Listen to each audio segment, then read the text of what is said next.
What are the 7 things that rich people buy that the poor and middle class don't? You see, one of the things that differentiates the rich from the poor is not just because of money, it's because they have assets. Rich people, they buy and they own and they acquire assets. Middle class, they buy liabilities thinking they're assets, and poor people, they only have expenses. Today I'm going to share with you 7 types of assets that rich people buy, acquire, and own. And I'm not going to define assets as in traditional accounting terms. When you talk to an accountant and they would explain to you what types of asset classes they are, I'm going to define it the way that rich people, the way that we see assets. And they're very, very different how most people see it. The first type of asset that rich people have that the poor don't is business. See, most rich people, almost all of them, either they make their money through their companies and business, or they have an invested interest in multiple companies or multiple businesses. So I want you to think about it. Versus poor people, all they have is a job. They have a paycheck at the end of the month. You'll never get rich through a paycheck. You only get rich through a business or multiple businesses. Why? Because it's the only way you can apply leverage. You can leverage other people's time, money, resources, and talent to build something to make your vision a reality. That your earning ability is not tied to how many hours that you work. You're able to leverage 1 to 10, 1 to 100, 1 to 500 to build a bigger business, to be able to impact more people and deliver more value to the marketplace in exchange of money. That's what a business does. So that's the first asset class, business.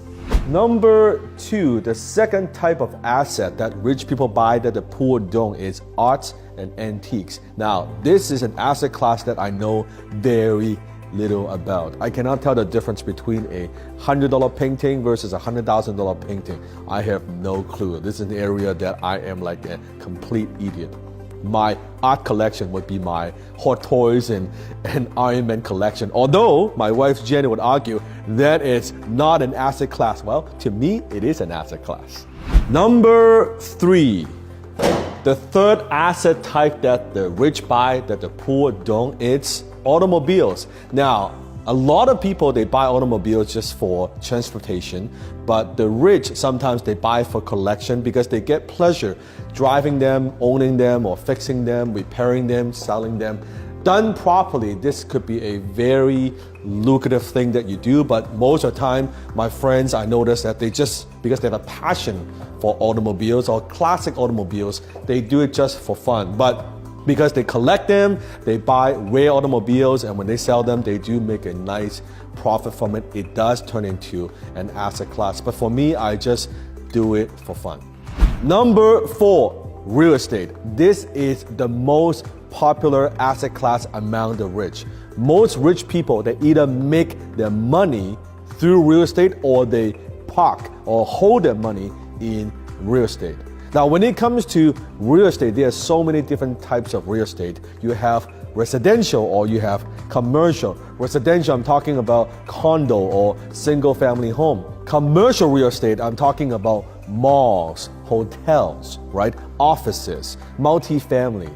2 very different types of real estate. And within real estate, you have so many different types of strategies. Do you buy and hold? Do you buy and flip? Do you develop, right? Do you do Airbnb? Depends on what it is that you want to do and how much capital you have and where you want to go. Now, why do so many rich people have real estate or they park their money in real estate? It's because the banks, the lending institutions, they love real estate. They will loan you money to buy real estate, right? They like the security of real estate. They feel like that's a hard asset. It's an intangible asset that they like to lend money on. And that's why a lot of rich people, we either make their money in real estate or we hold our money in real estate.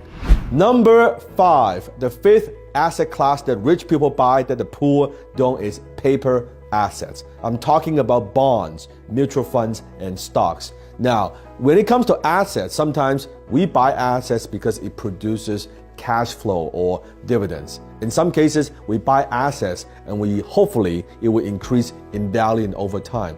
That's called appreciation. So when it comes to stocks, except it's like dividend stocks, but stocks, mutual funds, and bonds, we are buying it at a certain price and hopefully it will go up later in the future. We are betting, we are buying on the appreciation. You see, with paper assets, you can turn that into money very, very easily. Let's say compare that to a piece of real estate.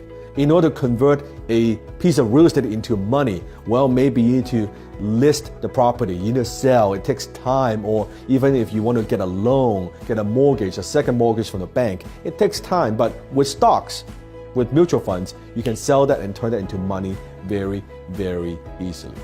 Number 6, the sixth asset class that rich people buy that the poor don't is intellectual properties. I'm talking about patents, trademarks, brands, copyright, any other intellectual properties that you might have. See, this is an asset class that I love. I own a lot of intellectual properties. The reason I like intellectual properties is because the ability, you can scale, you can license your intellectual properties to somebody else, but also the maintenance fee is very, very little compared to other asset classes. I can also duplicate and replicate what I do to be able to serve way more people. So intellectual properties. Disney has a lot of intellectual properties. Coca-Cola as a brand, the brand itself, that's an intellectual property. The brand itself is actually worth more than the actual hard assets that Coca-Cola owns.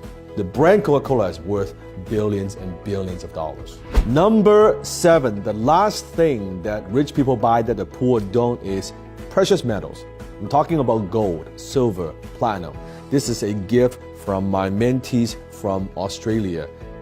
24K gold. Now, gold is very, very important. You notice when the currency of our dollars, it depends on what countries you're coming from.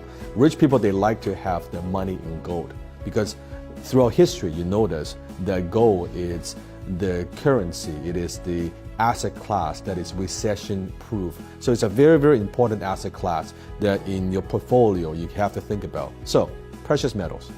Those are the 7 things that rich people buy that the poor don't. I want to give you a bonus, and this is a new asset class. What am I talking about? Asset number 8, and that is audience. That's right, audience.